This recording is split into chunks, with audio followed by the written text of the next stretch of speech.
everyone, welcome to another episode of Cinetober. Now, if you all been paying attention on Facebook, I promised you all a very, very specific review on a movie that has scarred me for my entire childhood. Now, I bet you all are wondering, ooh, Nick, what is a scary movie? I want to know. I really want to know. You all are going to find this surprising. But a lot of people say, for example, Filmmaster Adam said Nightmare on Elm Street left him with many sleepless nights. A lot of other people, Texas Chainsaw Massacre. For me, it was, and this is the big reveal of the movie that scared me throughout my entire childhood. I gotta do a proper entrance.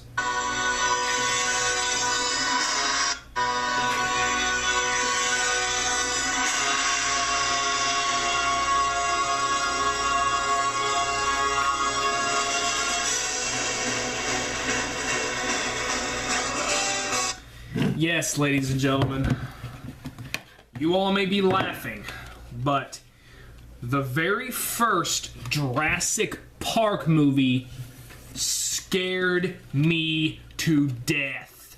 Now, I don't know if there's anyone even remotely on this review right now. They're all probably rolling around and laughing, going, oh my gosh, he's afraid of Jurassic Park, he's afraid of Jurassic Park, dinosaurs.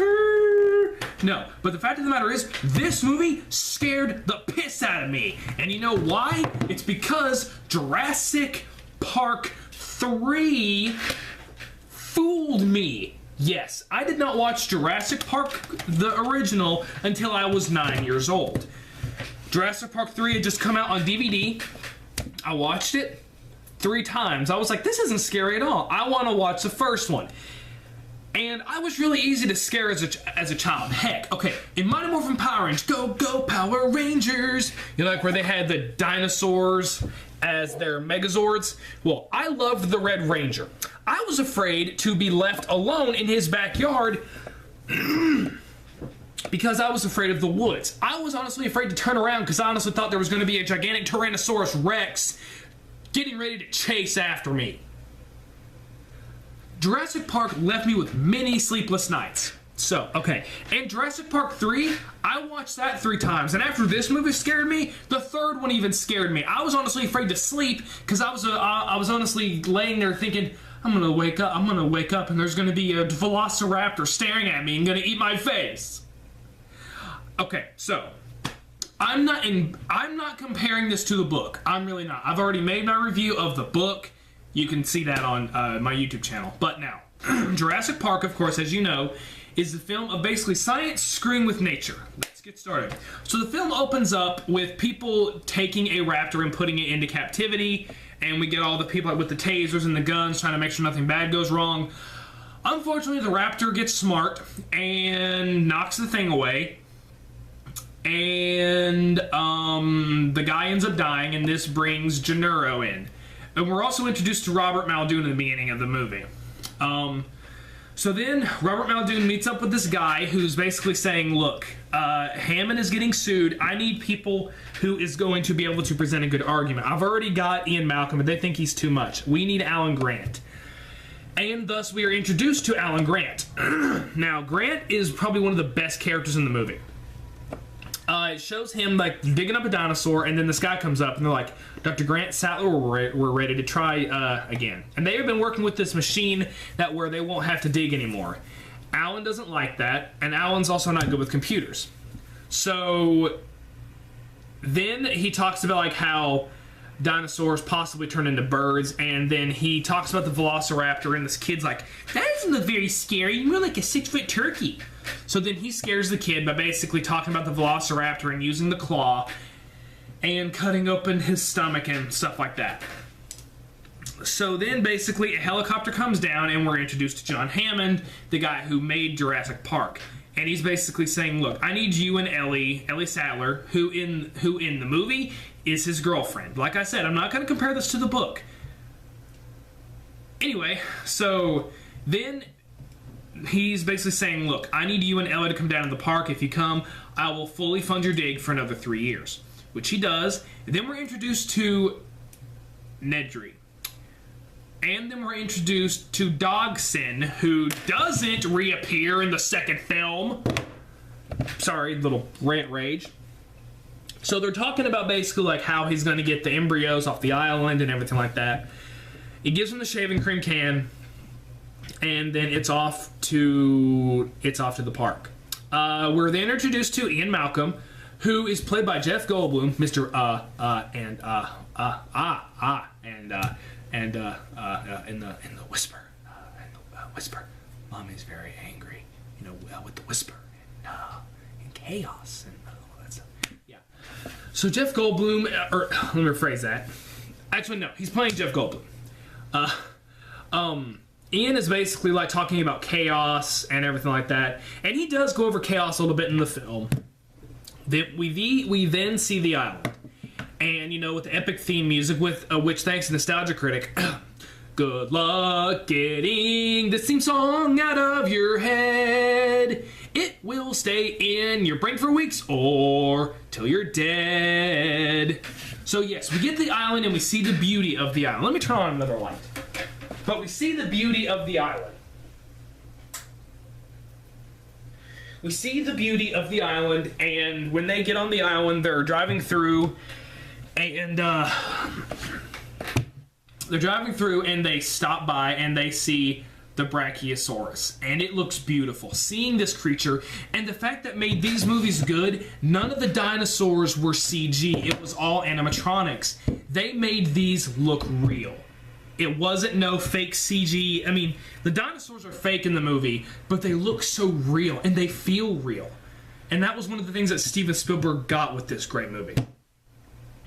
So then they're driving and they're talking about the park. And we get some things with Ian Malcolm, and Ian Malcolm does not like what's happening with Jurassic Park. He explains, he's like, look, John, don't you see the danger that you're doing here? You're basically trying to control nature. You're basically thinking that you can control nature and you can't. And that is what chaos theory is it's unpredictability. And so we're then introduced to, they go on a little bit of the tour. They're put on the video display thing where they see Mr. DNA. And like all that, and like how they created the dinosaurs. Then they go and see Dr. Wu, and they they see the eggs, and Grant holds a velociraptor. And so then we're shown the raptor's cage. And, Alan's all like, you guys have velociraptors. This is very dangerous. This is very dangerous. And then they show how they feed them. And then we are once again introduced to Robert Muldoon, who Muldoon is basically like, they're astonishing creatures. We got to feed them like this for a certain reason. And we find out that the raptors have been attacking the fences because they're trying to figure out a way how to escape. Raptors are smart, and they really portray them off as smart. This does have a build-up to the raptors. There's not as much build-up to the park in the book, but, like I said, I'm not comparing the book to the movie. So then we eventually meet Lex and Tim after the bull is fed to the raptors. We do see Lex and Tim, and this time they did change some character bits in, and like I said, this is not me comparing it to the book. They do change some things with John Hammond's character. In the book, all he cares about is money. In this one, though, he truly wants to make Jurassic Park for kids. They changed his character a bit, and they changed some things with Alan too. So then they start their tour on the park, and they start with the Dilophosaurus, which it's not there, and a lot of things have been going on. The dinosaurs have not been showing up when they were supposed to. So then we see how Nedry is watching the security screen very profoundly. He's looking at it. He's trying to make sure he can escape. We find out by Muldoon that there is a humongous storm coming and that it could wipe out the power. So then they go to the Tyrannosaur part. It doesn't show up. Even though they try to feed the goat to the Tyrannosaurus, nothing. Then the cars start driving again, and then we see them drive by a Triceratops, which is sick. And this is honestly another heart-pounding moment. They're able to touch the dinosaur, and they're seeing the beauty of it. Lex, they changed her character because in the book all she really did was like sports and kind of cry and scream, and she does that in the movie. But in this one, they gave her something more to do. In the end, when she's having to do the security system thing, they gave that to her, so I guess she would have something to do. Tim is obsessed with Alan Grant, and Alan in the beginning of the movie does not like kids, as you all know. He does not like kids. But throughout the film, he begins to love the kids. He begins to love Lex and Tim and care for them. So then Dr. Harding decides to go, or we are introduced to Dr. Harding, and this is unfortunately the only scene that we get with him. Now, a little thing with Dr. Wu, him and Ian kind of have a disagreement. He's like, why are they all female? And he's like, well, we engineered them that way. You know, we're denying them the ability to breed. And Ian's like, I'm not saying that animals that are created can do what they're not supposed, what uncreated ones are supposed to do. He's like, I'm just saying that life simply finds a way. And that was one of the most popular sayings in the first two films. Life finds a way. And so then Dr. Sattler decides to stay with Dr. Harding. They go back on the tour. While this is happening, Nedry decides to go and basically he's like, look, I'm gonna go back to the vending machines to get something besides drinks. And he basically says, like, you know, all this stuff's gonna happen. And then he sneaks off to the embryo room where he puts the embryos in the can. And he makes his way into Jurassic Park when the storm is coming down heavily. And then we notice all the fences turn off except the raptor ones. So he's driving through the park, and this was done excellent. He runs into the sign, and he can't figure out where to go. So, you know, we're stuck with this whole conundrum of how he's going to get down the hill, and he runs into the Dilophosaurus. And he basically tries his best to get away from it. He walks up the mountain,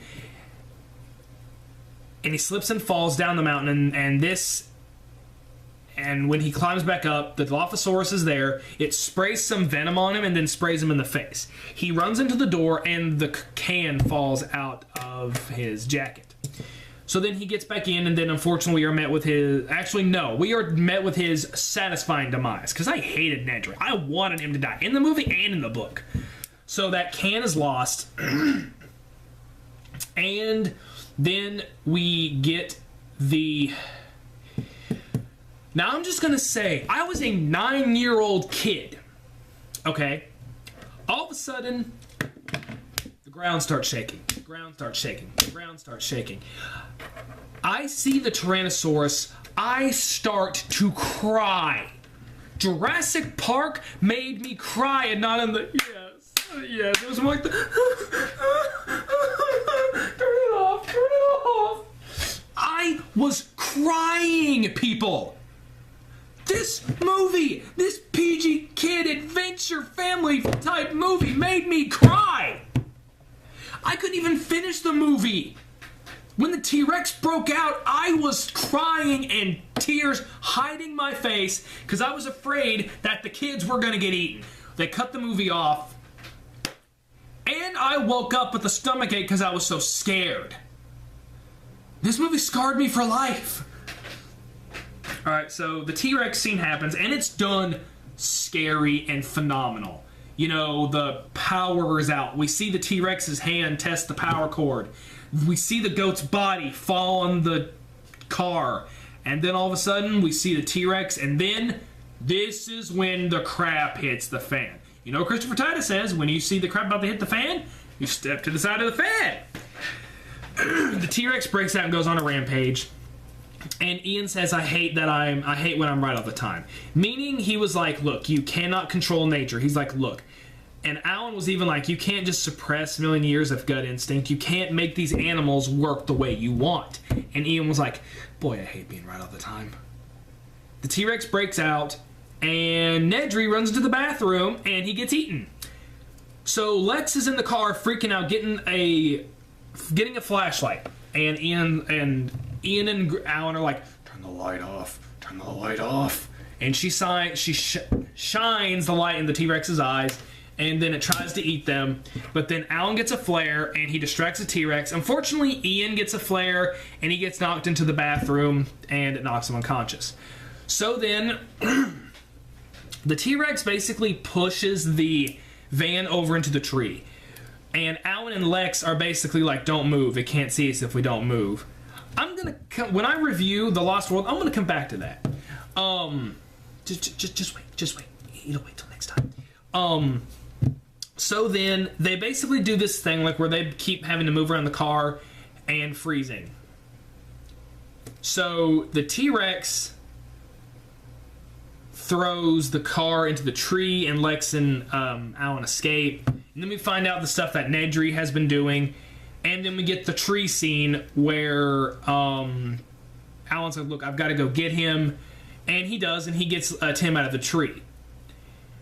And so now basically this is where Grant steps up and he has to be a parent pretty much.